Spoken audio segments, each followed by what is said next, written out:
عمر رضی اللہ عنہ کے زمانے میں ایک شخص گویہ تھا، وہ ایک تارا ہوتا تھا، وہ بجا بجا کے نا اپنی روٹی کماتا تھا، بوڑھا ہو گیا، آواز ختم ہو گئی،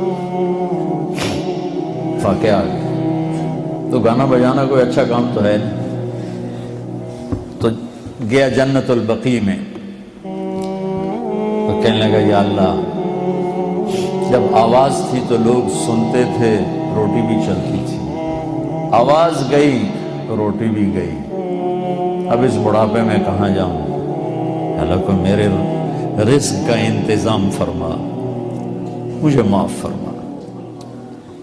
عمر رضی اللہ عنہ مسجد میں سوئے ہوئے تھے، ان کو خواب میں آواز آئی، میرا ایک بندہ جنت البقیع میں مجھے پکار رہا ہے۔ کس کو آواز آئی؟ عمر۔ کس کے بارے میں؟ گانے والا۔ عمر رضی اللہ عنہ ننگے پاؤں دوڑے، ننگے سر، پتہ نہیں کون ابدال بیٹھا ہے وہاں پکارنے والا، جو دوڑے ہوئے اندر آئے تو قدموں کی آہٹ، تو وہ گویے کی نظر پڑی، عمر آ رہے، دو ننگے سر ننگے پاؤں، نے کہا ابھی آج میری خیر نہیں، وہ اٹھ کے دوڑنے لگا، تو اس نے کہا ٹھہرو ٹھہرو ٹھہرو ٹھہرو، میں خود نہیں آیا ہوں، مجھے بھیجا گیا ہے۔ کہا کس نے بھیجا ہے؟ کہا جسے پکار رہے ہو اسی نے بھیجا۔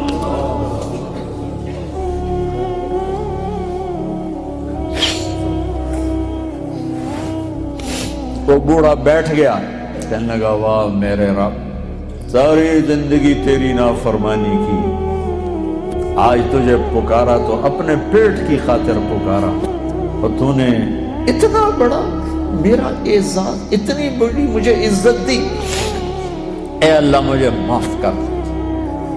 اس کی چیخ نکلی اور مر گئی۔ عمر رضی اللہ تعالیٰ نے خود اس کا جنازہ پڑھا ہے۔